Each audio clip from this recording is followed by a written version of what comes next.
derives from the Latin word tradere. Tradition literally means to transmit.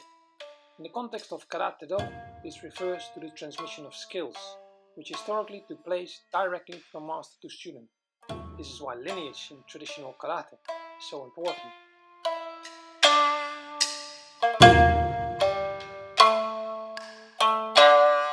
Direct skills transmission lost its appeal during the 18th and 19th century.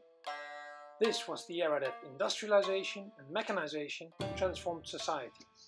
The impact of the mechanization was so profound that it was applied in all levels of society.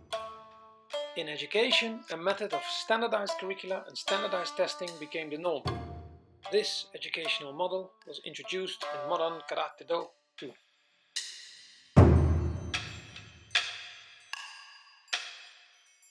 Perceived by many today as purely a modern Japanese martial art, the roots of Karate-Do lie in ancient China, and to be more precise, in the methods of southern Chinese boxing that haphazardly found their way to Okinawa. Chinese boxing evolved hand in hand with Chinese medicine, providing the art with a functional understanding of how the human body works. Based on this understanding, methods of how to most effectively shut a person down developed, which found their way into Karate-Do too.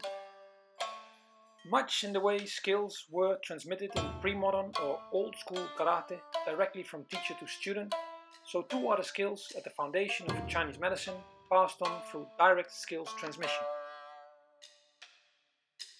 In Chinese medicine, these skills comprise of differential diagnosis and the prescription of individual-based medicine that are mixed and prepared on-site by the Chinese medicine practitioner from raw natural ingredients.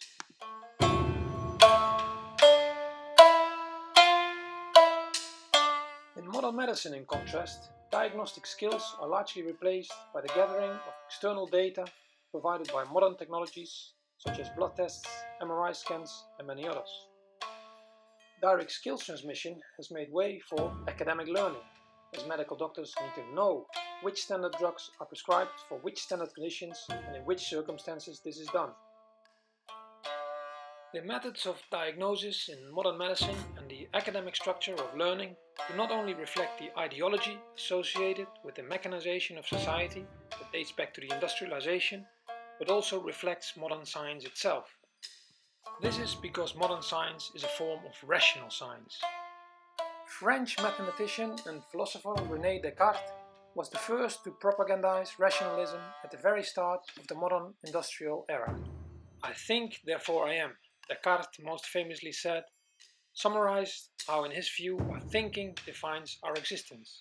Descartes believed that our ability to think rationally not only transcended us from nature, but also that in doing so it connects us to God. A somewhat unsettling fact perhaps for those unaware of the history, philosophy and ideology of modern science, which still very much shapes its application today. The classical science from which Chinese medicine evolved takes a diametrically opposite stance. It is a natural science in the sense that it considers the natural world not what we think, and the nature of our being to define our existence. "I am, therefore I think" would be accurate from a classical scientific perspective. Classical science views our thinking to result from who we are, not vice versa.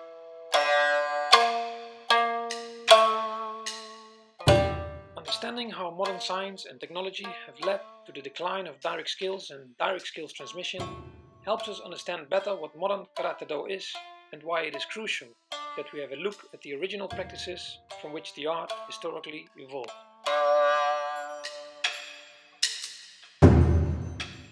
Traditional karate established itself as a global phenomenon and real alternative to modern Japanese karate from about the 1980s onwards. It emphasizes Karate-Do's Okinawan origin and its historical link to southeastern Chinese boxing styles, clearly omitted by the Japanese nationalists when they established modern Karate-Do on the Japanese mainland in December of 1933. Pioneers of traditional karate should be applauded for their efforts in popularizing the art. However, its global success also came with the adaptation of the same educational standards that also defined modern karate, raising the question how traditional karate really is today.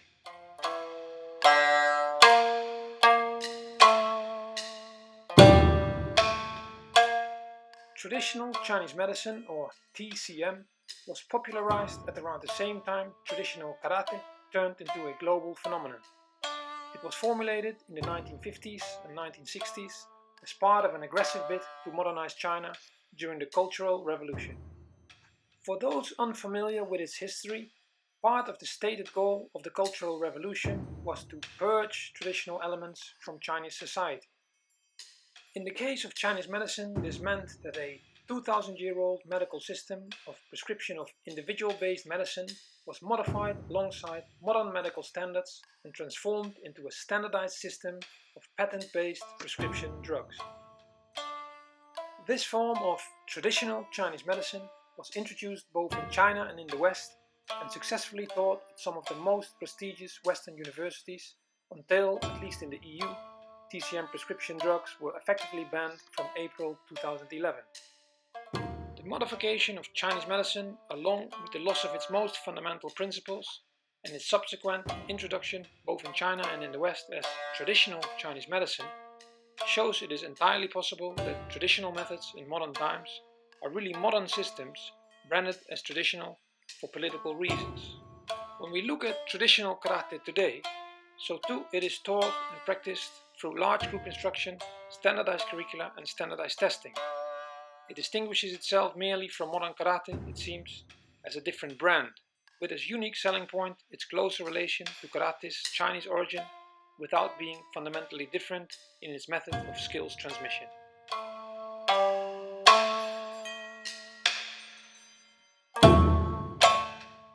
One man who has almost single-handedly revived skills-based learning and teaching in Karate Do is world-renowned karate master Hanshi Patrick McCarthy. Part of a larger body of work delivered under the name Koryu Uchinari Kenpojutsu, Hanshi McCarthy has identified and systematized no fewer than 72 techniques of locking joints and attacking nerve plexuses, 36 techniques of air and blood deprivation, 55 throws and takedowns, and 70 techniques of self-protection, submission-based groundwork, among others.